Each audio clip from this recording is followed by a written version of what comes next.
get to chat with you. Joe Jacobi in Spain. Let's start with you. Hilary, I'm just so grateful for your journey to hear and to see you in this chapter, the glow that's here. I'm so happy for that. And I know it hasn't come easy, but yeah, I did. First of all, wanted to say that.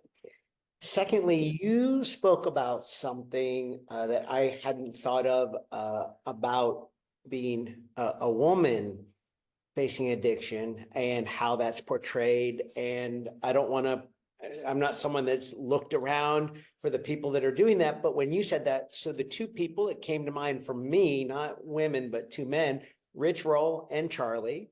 I've read Charlie's book. I listened to Rich's podcast. So here's the kind of the question. I don't know if you listened to Rich's podcast. That's how I came across Charlie, was through that podcast and then the book, and then also here with Scott. But I hear Rich talk about nuance and context, and then there will be times where he's talking about 12-step, and I feel like a lot of rigidity also. And I was just sort of wondering, and also with Charlie, having read Charlie's book, I did interact with Charlie a little bit around the time I started reading the book, which was great. A lot of big bounces, big extremes from this to that, to this to that, all through his life. These stories are just amazing. So I'm just curious how you observe things like rigidity, big extremes, how you see that. And you also have athletic background. You could also fall back on endurance sports. You could do amazing things if you wanted to do that. But like, what does that look like for you? How do you sort of work with context, nuance, rigidity, big extremes in just your day-to-day today versus, 15 years ago? And this is a great question. Because when I got sober, like if you think of it as a pendulum, so Rich also grew up around here. He swam at Landon guy. I went to school with his sister Molly. He's a great guy. I love what he's done.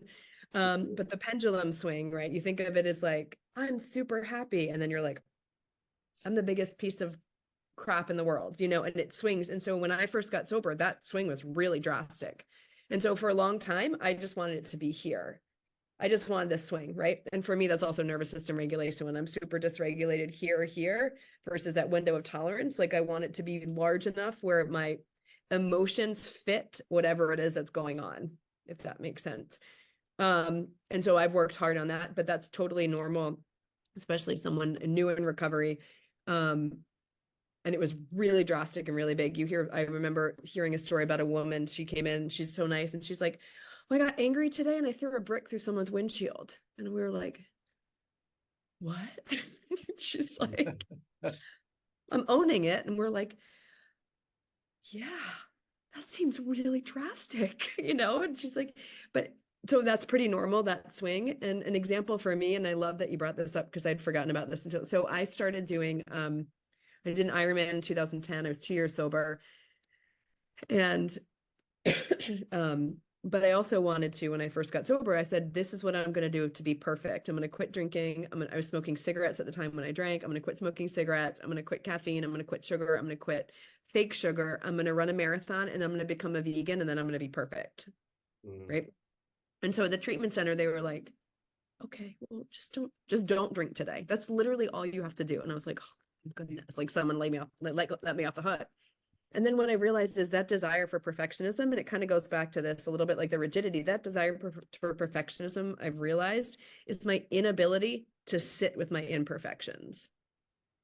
All it is a control mechanism to try to control my imperfections instead of embracing them, right? And so for me, I've had to sit with those imperfections. And I also signed up for, because I signed up for Cape Fear Badwater. Is that what it's called? I don't know. It's a 50K or something. I was going to do it over my 45th birthday.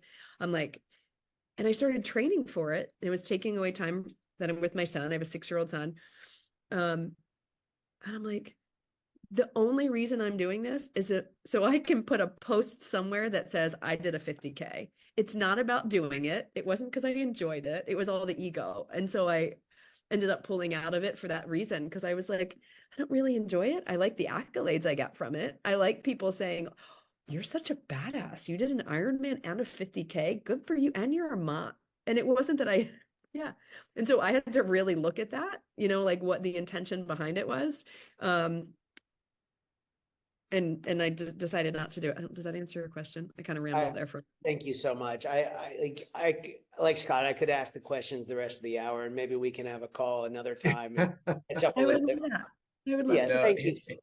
Hilary, Thank you. your vulnerability and your